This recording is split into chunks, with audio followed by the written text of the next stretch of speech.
नमस्कार दोस्तों, मैं साहिब पुनरी एक्सीलेंट अकेडमी में आपका स्वागत करता हूं। आज मैं आपको करवाऊंगा बच्चों एसआई गर्ल का जो एग्जाम हुआ है हरियाणा में, उसके मैथ और रीजनिंग के सॉल्यूशन करवाऊंगा बच्चों। वो भी बड़े ही आसान और शॉर्ट तरीके से। हो सकता है ये मेथड आपको अगले एग्जाम में मदद करें। जो भी आपका आगे एग्जाम होगा उसमें आपके लिए हेल्पफुल हो सकते हैं बच्चों। तो देखिए ध्यान से बच्चों, इस प्रकार के प्रश्न जैसे आए हुए हैं आप कैसे हल करेंगे। तो प्रश्न नंबर 1 है बच्चों कि 800 चॉकलेट को एक कक्षा की छात्राओं में बांटना है। हमारे पास टोटल चॉकलेट 800 है और एक क्लास के अंदर सभी छात्राओं के बीच उसको डिवाइड करना है। और ये कहता है कि एक छात्रा को जो चॉकलेट मिलते हैं, टोटल छात्राओं की जो संख्या है उससे दुगने चॉकलेट मिलते हैं। प्रत्येक छात्रा को जो चॉकलेट दिए जाते हैं छात्राओं की कुल संख्या से दुगने दिए जा सकते हैं। तो बच्चों बताएं क्लास में कितनी छात्राएं थी। तो जब भी इस प्रकार का क्वेश्चन आएगा बच्चों तो आप क्या करेंगे। देखिए इस प्रकार के प्रश्न में प्रश्न नंबर 1 है बच्चों। जब भी इस प्रकार का क्वेश्चन आता है तो आप ऑप्शन की हेल्प से करेंगे। इसके अंदर ऑप्शन ए दिया हुआ है बच्चों 25, बी ऑप्शन दिया हुआ है 40, सी दिया हुआ है 35 और डी दिया हुआ है 20। तो हम पहला ही ऑप्शन उठाएंगे बच्चों। हमने मान लिया कि छात्राओं की संख्या कक्षा में 25 है, तो प्रत्येक छात्राओं को कितने चॉकलेट दिए जाएंगे 50। इट मींस टोटल चॉकलेट कितने चाहिए 1250 और हमारे पास है 800। इट मींस 25 से छोटा आंसर आएगा और 25 से छोटा एक ही। आपके ऑप्शन में एक ही आंसर दिया हुआ है बच्चों जो 25 से छोटा है और वो है 20। तो आपका करेक्ट आंसर क्या होगा बच्चों 20। अगर 20 छात्राएं होंगी तो प्रत्येक को 40 चॉकलेट देंगे और 800 चॉकलेट हो जाएंगी मल्टीप्लाई करने पर। ये था आपका पहला प्रश्न। दूसरा प्रश्न तो ब्याज से संबंधित आया हुआ है। देखिए क्या, इसके लिए भी मैंने आपको शॉर्ट ट्रिक बताई थी। कोई धन निश्चित दर से 8 वर्ष में दुगना हो जाता है। 8 वर्ष में धन 2 गुना हो जाता है। तो मैंने आपको फार्मूला बताया था बच्चों साधारण ब्याज के अंदर कि जितने गुना भी धन पूछे, इन्होंने पूछा है 3 गुना धन कितने समय में हो जाएगा। तो मैंने कहा था बच्चों जितने गुना धन कहा जाए उसमें से 1 माइनस कर देना है, यानी n-1। और जो पहला टाइम होता है t मल्टीप्लाई n-1 करना है बच्चों। तो टाइम है 8 वर्ष और n है 3 बच्चों। 3 गुना धन करना है -1, तो कितना आंसर आया 16। That's clear.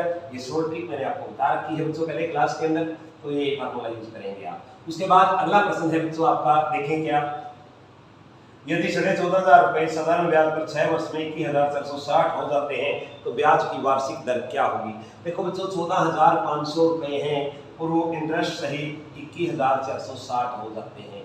21,460 हो जाते हैं। इट मीन इन दोनों का जो अंतर है वो ब्याज है। इन दोनों का अंतर जो बनेगा बच्चों 14,000 है, ये 21,000 है, 7,000 का अंतर हो जाता, लेकिन ये 40 कम रहेगा। अगर 500 होता तो पूरे 7,000 का था। तो हम कैसे माइनस करेंगे बच्चों, ऐसे माइनस नहीं करना। आप देखो ये 14,500 है, ये 21,000 होने में केवल 40 की कमी है। तो इनमें 7,000 का डिफरेंस है। 7,000 में से 40 घटाएंगे बच्चों तो 6960 आएगा। 6960 रुपए ब्याज हुआ बच्चों। राशि कितनी है 14,500। दर कितनी है बच्चों, मुद्दत गुणा दर गुणा समय, जो फार्मूला होता है आपका। तो दर तो ज्ञात करनी है हमें 6 वर्ष में, हाँ दर ज्ञात करनी है। तो दर गुणा 6/100, ये इससे डिवाइड हुआ, दोनों को इस साइड में लेके आएंगे। 1, 4, 5 और 6 इसके अपॉन में आ जाएंगे बच्चों। 6 से डिवाइड करेंगे, 6 गुण 6, 6 गुण 6, 6 6 36। उसके बाद है 145 बच्चों। दोनों को डिवाइड करेंगे, 5 से अगर डिवाइड करते हैं 5 दूनी 10, 4 5 3 45। उसके बाद 5 दूनी 10, बच गए 1 16, 5 3 15, बच गए 1 5 दूनी 10, 29 28 232। तो दर कितनी आई बच्चों 8%। ये था आपका एसआई का दूसरा प्रश्न। उसके बाद है देखो बच्चों अगला प्रश्न जो है हम कैसे करेंगे। उसके बाद का जो प्रश्न है, अगला प्रश्न है बच्चों बड़ा ही आसान प्रश्न है। देखो 28वां प्रश्न है 2/10 प्लस 2/1000 माइनस 2/100 प्लस 2/10,000। जब भी इस प्रकार का क्वेश्चन आए तो मैंने आपको बताया था क्लास के अंदर भी कि सभी का जो हर है यानी डेनोमिनेटर है सबको इक्वल बना लें। कैसे बनाएंगे बच्चों, अगर ये 10,000 है, यहाँ पर 4 जीरो है, यहाँ पर 2 जीरो है, यहाँ पर 4 जीरो बनाने के लिए बच्चों 2 जीरो नीचे लगा दो और 2 जीरो ऊपर लगा दो। यहाँ पर 1 जीरो ऊपर 1 जीरो नीचे, यहाँ पर बच्चों 4 जीरो नीचे और 4 जीरो ही ऊपर बनानी है तो 3 ऊपर लगाएंगे और 3 जीरो नीचे लगाएंगे। उसके बाद सभी का हर एक समान हो गया बच्चों। अब बड़ा आसानी से हल हो जाएगा बच्चों। 2000 में से पहले 200 माइनस कर दो, 1800 और ये 20 और ये 2, 1822 बटे 10,000। 10,000 में 4 जीरो है बच्चों, तो 4 डिजिट छोड़ देंगे हम डेसिमल के बाद, तो 0.1822। ये इसकी शॉर्ट ट्रिक है बच्चों। इस प्रकार से ऐसा क्वेश्चन किया जाता है। अगला प्रश्न है बच्चों जो आया हुआ है आपके एग्जाम के अंदर, देखें क्या है। एक गांव में स्त्री और पुरुषों का अनुपात 3:5 है। स्त्री और पुरुषों का अनुपात 3:5 है और पुरुषों की संख्या 40 कम है। स्त्री और पुरुषों का अनुपात 3:5 है, यदि स्त्रियों की संख्या पुरुषों की संख्या से 40 कम है। जो स्त्रियों की संख्या है वो 40 कम है, लेकिन हमारे अकॉर्डिंग तो 2 कम है बच्चों। इट मींस देखो गांव के अंदर जो जनसंख्या का अनुपात दिया हुआ है बच्चों वो 3:5 है, लेकिन हमारे अकॉर्डिंग तो इन दोनों में जो अंतर है बच्चों दिए गए अनुपात में 2 है। और ये कहता है कि स्त्रियों की संख्या 40 कम है। इट मींस 2 बराबर 40 के, 2 बराबर 40 के, तो 1 बराबर बच्चों 20 के। शहर की कुल संख्या बतानी है तो कुल अनुपात है 8 बच्चों। 1 बराबर 20 के है तो 8 बराबर 8 गुना 20 160 के होगा। तो आपका आंसर होगा 160। क्लियर। नेक्स्ट अगला प्रश्न है, देखिए बच्चों क्या वह न्यूनतम संख्या क्या है जिसे 12 और 16 से भाग देने पर 5 और 9 शेष बचे। 12 से भाग देते हैं तो 5 शेष बचता है और 16 से भाग देते हैं तो 9 शेष बचता है। तो ऑप्शन उठा के ऐसे प्रश्न किए जाते हैं बच्चों, मैंने आपको पहले भी करवा रखे हैं। तो देखें ऑप्शन जो दिए गए हैं वो है 56, 41, 39, जो सी ऑप्शन है वो है 39, जो डी ऑप्शन है बच्चों वो है 29। इन्होंने कहा है 12 से भाग दें तो 5 बचता है, 16 से भाग दें तो 9 बचता है। तो अब देखो बच्चों अगर हम 56 को 12 से भाग दें, 12 से 48 तो 8 बचेगा, ये ऑप्शन नहीं हो सकता। 12 दिया 36 तो यहाँ पर 5 बचता है बच्चों। और 16 से भी करके देखो, 16 दूनी 32, यहाँ पर भी 9 बचता है। इट मींस 41 आपका आंसर होगा बच्चों। 16 से डिवाइड करेंगे तो भी कितना बचेगा बच्चों, 9 बचेगा। 16 दूनी 32। आगे वाले करने की हमें जरूरत नहीं है बच्चों। नेक्स्ट इसके बाद बच्चों जो रीजनिंग के प्रश्न आए हुए हैं वो देखें किस प्रकार के रीजनिंग के प्रश्न आए हुए हैं। रीजनिंग के अंदर पहला प्रश्न है, राहुल उत्तर दिशा में 10 किलोमीटर चलता है। हम दिशाएं बना लेते हैं बच्चों। हमने उत्तर पूर्व मान लिया, नीचे हमने पश्चिम, इस साइड में उत्तर होगा और इस साइड में होगा बच्चों दक्षिण। ये क्या कहता है, देखिए राहुल उत्तर दिशा में 10 किलोमीटर चलता है। जो भी बच्चा चलेगा वो सेंटर से चलेगा। राहुल उत्तर की ओर 10 किलोमीटर जाता है, यहाँ पर 10 किलोमीटर गया। उसके बाद में वहां से वापस मुड़ता है और दक्षिण की ओर 6 किलोमीटर। इट मींस वो 6 किलोमीटर वापस आता है, यहाँ तक वापस आया बच्चों। तो अब ये डिस्टेंस जो यहाँ से यहाँ तक की बची वो बची 4 बच्चों। अब क्या कहता है आगे, उसके बाद वह 3 किलोमीटर पूर्व में, पूर्व ऊपर की ओर है जहाँ पर आदमी खड़ा हुआ होता है, वहीं से सेंटर देखा जाता है। तो 3 किलोमीटर ऊपर की ओर जाता है बच्चों। तो 3 किलोमीटर में ये यहाँ तक पहुँच गया। अब कहता है ये प्रारंभिक स्थान से कितनी दूरी पर है। तो देखो बच्चों ये हमारी राइट एंगल ट्रायंगल बन गई, यानी कि समकोण त्रिभुज जो हमने फार्मूला समकोण त्रिभुज के अंदर पीजीटी के द्वारा करते हैं। जब भी बड़ी भुजा ज्ञात करनी होती है तो हम क्या करते हैं, समकोण त्रिभुज के अंदर जब भी बड़ी भुजा ज्ञात करनी होती है बच्चों तो हम दोनों छोटी भुजाओं को जोड़ देते हैं, दोनों का वर्ग कर देते हैं, दोनों का वर्गमूल कर देते हैं। ये शॉर्ट ट्रिक बताई गई थी आपको। 9 और 16 25, 25 की वैल्यू होती है 5। तो आपका आंसर होगा बच्चों 5। तो प्रारंभिक स्थान से 5 किलोमीटर की दूरी पर है। दूसरा प्रश्न है बच्चों, 60 बच्चों की एक कक्षा में जहां लड़कियों की संख्या लड़कों से दुगनी है। टोटल बच्चे हैं 60, लड़कियों की संख्या लड़कों से दुगनी है। इट मींस 2:1 में डिवाइड करना है। 3 पार्ट इसके हमने इक्वल करने हैं 20। तो लड़कियों की संख्या भी 40 और लड़कों की संख्या भी 20। कमल ने ऊपर से 16वां स्थान प्राप्त किया। कमल ने ऊपर से बच्चों देखो जो मेरिट लिस्ट बनी हुई है इस प्रकार से बनी हुई है। तो कमल का ऊपर से कौन सा स्थान है, यहाँ पर 16वां स्थान है। इट मींस कमल से ऊपर कितने बच्चे हैं, 15 और टोटल बच्चे हैं 60। एक हुआ कमल 16, तो कमल से नीचे कितने बच्चे बचे हुए टोटल 44। उसके बाद देखो जो यदि कमल से ऊपर 9 लड़कियां कमल से आगे हैं, 9 लड़कियां कमल से आगे हैं, टोटल कमल से 15 बच्चे आगे हैं जिनमें 9 लड़कियां हैं। इट मींस कमल से लड़के कितने आगे हैं, 6। कमल से 6 लड़के आगे हैं। तो कमल के बाद कितने लड़के पूछा है बच्चों, कमल के यहाँ नहीं पूछा, कमल से ऊपर कमल के बाद पूछा है कितने लड़के हैं। टोटल लड़के हैं बच्चों 20। 20 में से एक तो है कमल, कमल यहाँ बैठा हुआ है। 6 बच्चे इससे ऊपर हैं तो 6 और 1 ये 7। तो कमल से नीचे कितने लड़के बचे हुए हैं, 13। तो आपका आंसर था बच्चों 13 जी। नेक्स्ट प्रश्न,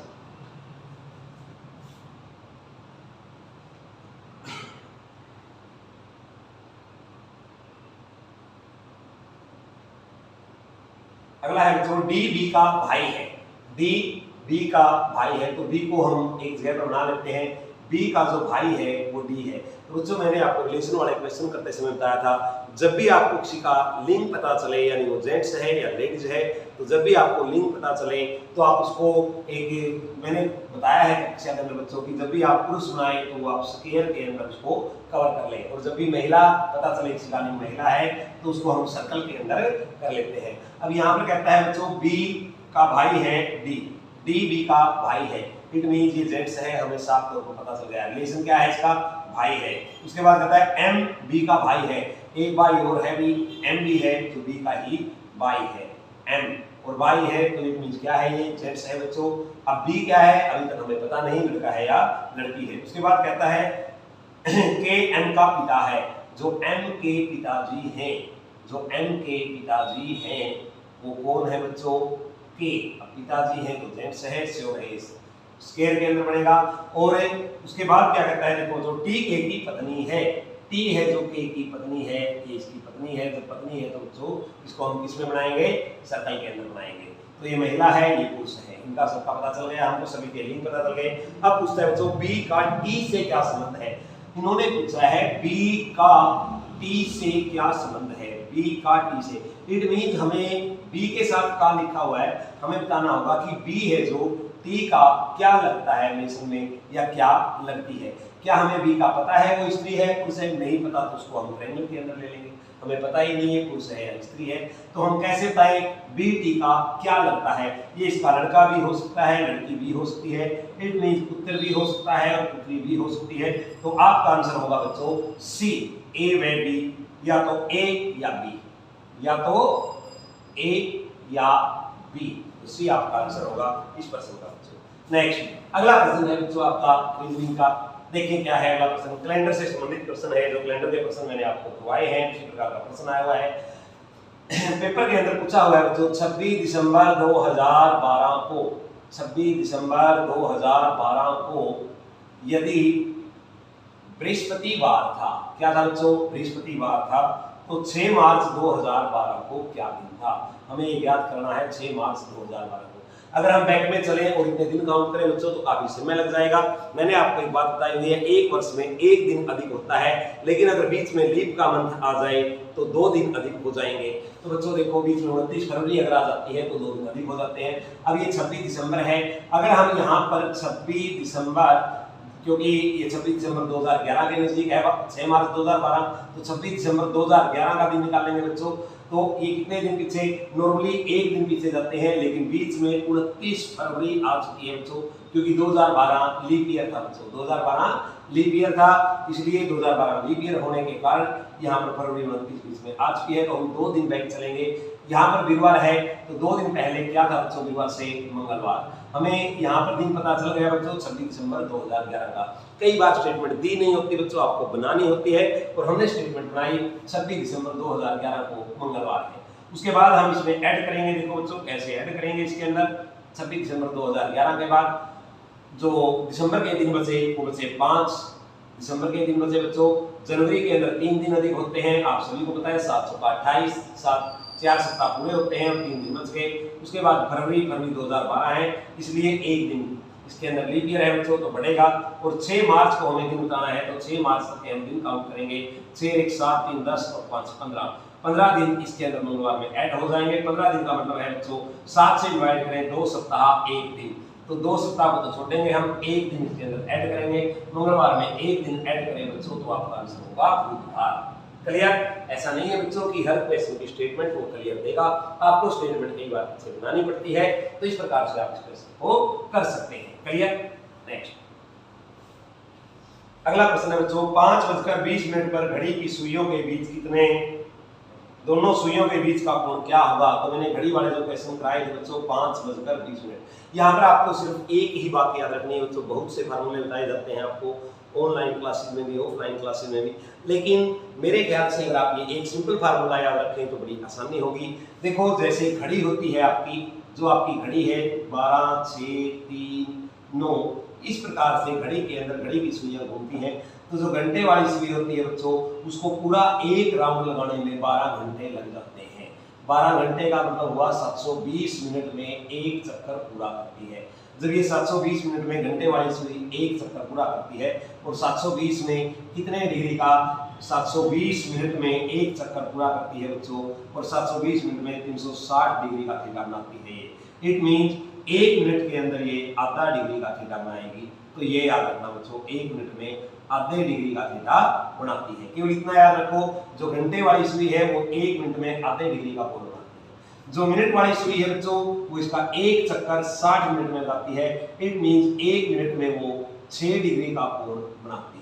इट मींस 1 मिनट में 6 डिग्री का, क्योंकि 60 मिनट में वो 360 का कोण बनाती है बच्चों, तो 1 मिनट में 6 डिग्री का कोण होगा। बस ये दो बातें याद रखें बच्चों, ये दो बातें याद रखने का मतलब होगा कि आपका क्वेश्चन क्लियर। अब देखो बच्चों, यहाँ पर टाइम दिया है 5:20, 5 तक यहाँ तक आने में जो देखो घंटे वाली सुई है, यहाँ तक जब आएगी 5 तक तो इसमें कितने मिनट हो चुके हैं टोटल यहाँ तक आते हुए 300 मिनट। तो एक बार में हिसाब है कि क्लियर हो गए इसके जो 5 वाली है, क्योंकि देखो 60 मिनट में यहाँ तक सकती है ये, उसके बाद 20, तो यहाँ तक उसको टोटल देखो 60 मिनट 120, टोटल कितने मिनट लगते हैं बच्चों 720 मिनट। तो यहाँ तक आने में उसे 5 तक आने में 300 मिनट लगे। कितने मिनट लगे बच्चों 5 तक आने में, कितने मिनट लगे 5 को 60 से मल्टीप्लाई कर दिया हमने, 300 मिनट तो ये लगे। और ये कहता है 5:20 मिनट, 20 मिनट और आगे चल गई, इट मींस 320 मिनट हुए हैं। जो ये सुई है यहाँ से 5 से आगे चली गई बच्चों, देखो ध्यान से समझें, आगे भी एग्जाम में ऐसे प्रश्न आ सकते हैं और इस प्रकार से आप आसानी से कर सकते हो। जो घंटे वाली सुई है वो 5 घंटे 20 मिनट चली है, 5 घंटे में बच्चों कितने मिनट हुए 300 मिनट हुए और 20 मिनट ये हुए, तो टोटल ये 320 मिनट चली है बच्चों। और 320 में थीटा कितने का बनाएगी 160 डिग्री का, क्योंकि आपको पता है 1 मिनट में आधे डिग्री का थीटा बनाती है। जो घंटे वाली सुई है 1 मिनट में आधे डिग्री, और जो मिनट वाली सुई है वो बताया था मैंने 1 मिनट में 6 डिग्री का कोण बनाती है। अब मिनट वाली सुई को चले हुए, अब मिनट वाली सुई जब 5 बजे तो यहाँ पर 12 पर थी बच्चों, उसके बाद वो 12 से जब 5:20 हुए तो यहाँ तक आई है, उसको चले हुए केवल 20 मिनट हुए हैं। 1 मिनट में वो 6 डिग्री का कोण बनाती है, तो 20 मिनट में बच्चों 120 डिग्री का कोण बनाएगी। इस प्रकार आपका अंतर कितना रहा 40, तो थीटा कितने का हुआ 40। बड़ा ही आसान तरीका है बच्चों। उम्मीद करता हूँ बच्चों आपको ये समझ आया होगा। अगर कोई चीज समझ में नहीं आई है तो आप कमेंट कर सकते हैं, कमेंट बॉक्स में लिख सकते हैं। अगर वीडियो पसंद आया है, लाइक आया है तो बच्चों शेयर करें। हमारा चैनल भी है एक्सीलेंट एकेडमी के नाम से, उसके अंदर आप एक्सीलेंट एकेडमी की वीडियो देख सकते हैं। हरियाणा जी के मैथ रीजनिंग की कुछ वीडियो उसमें डाली गई हैं, बाकी वीडियो डालने की भी कोशिश की जा रही है, साथ ही साथ बनाते रहेंगे और डालते रहेंगे बच्चों। तो देखते रहें बच्चों एक्सीलेंट एकेडमी कुंडरी का चैनल। धन्यवाद दोस्तों, जय हिंद जय भारत।